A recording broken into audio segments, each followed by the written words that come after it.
Beyond an open door was a kitchen. Keeping his head down, he moved along the wall until he came to the next window. He raised his head just enough to see into the kitchen, his low crouch causing a dull pain in his back. The missing leg of a sideboard had been replaced with a brick, while above the stove a pot rack had been reinforced with rope. Fresh bread cooled on a small table, its surface scratched as if it had been recently overturned, then righted on the hard stone floor. Through the kitchen door, in a living space, a man sat at the edge of a threadbare chaise longue, a shotgun at his feet. He was using a knife to carve a wooden block into a doll. Duchene examined the man's face. It matched the description he'd been given. He had found the right place. He ducked below the windows and knocked on the front door. The rap of his knuckles was loud and brief. He paused as he heard something metallic being lifted from the floor. "Monsieur Joubert?" Duchene stood to the side of the door, his back against the wall. "Monsieur Joubert, I'm here to talk." More silence. "Joubert?" The slide of metal on metal may have been innocuous to some, but it was distinct to Duchene. Joubert had chambered a shell. "Leave, or get shot." "I'm afraid I can't do that, monsieur." "Leave." "I've come from Paris." "You followed us." "Yes." In the orchard, a large crow came to land on the top branch of a tree. It splayed its feathers and grunted towards the house. "Open up, so we can talk. Can we at least do that?" There was another moment, another pause of indecision.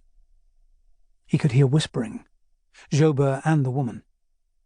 "I'd like to talk to Madame as well, if I may." A bolt slid, and the heavy wooden door opened. Duchene stepped back from the wall to face the entrance.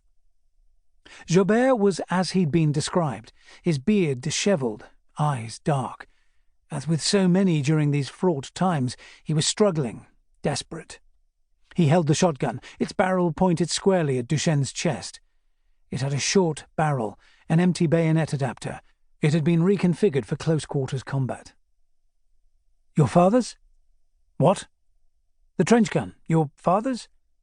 "I know how to use it." Joubert adjusted his sightline, aiming a little higher. Neck or head, it didn't matter. If he pulled the trigger, the blast would hit both. "I don't doubt it," Duchene said, raising his hands. "Weapons?" "None." He rotated on the spot, wincing as his back faced the muzzle. "Is your wife here?" He nodded past the living room. "You talk to me." "This affects both of you. It would be polite to talk to both of you, no?"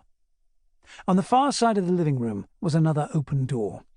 A woman, petite and wiry, emerged at its edge.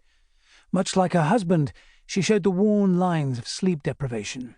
Unlike her husband, she showed her grief through tears in her eyes and tremors in her hands. She cradled a small bundle, only the faintest of movements suggesting its contents. "He's sleeping?" Duchene asked. She stared at him, her hands shaking. "It's good that he's sleeping. You should kiss him farewell and pass him to me." "No," Joubert said, stepping forward with the weapon.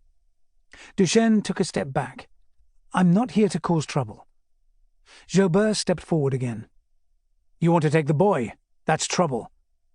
The gun was inches from Duchene's face. "I appreciate that you see it that way, but I'm here to help you."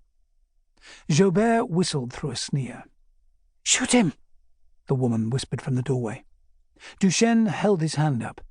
His heart was racing. Twice now in one day, he doubted it was good for him. Scanning the room, he saw a wooden carving on the ground, a crucifix, the kind that might hang on a wall. "Wait. Think for a moment. You're good people, people of faith. So let me warn you, give you a chance. Do you know why I'm here? Me, specifically?" Silence. "He's ours now." The woman moved further into the room, keeping her husband between them. "Madame Joubert, I can't imagine what you've been through. This war has taken so much from so many. My sincere condolences for your loss, but that is not your child. He needs to be with his own mother. He's fed from me. He knows me. I can see you've made a good home for him."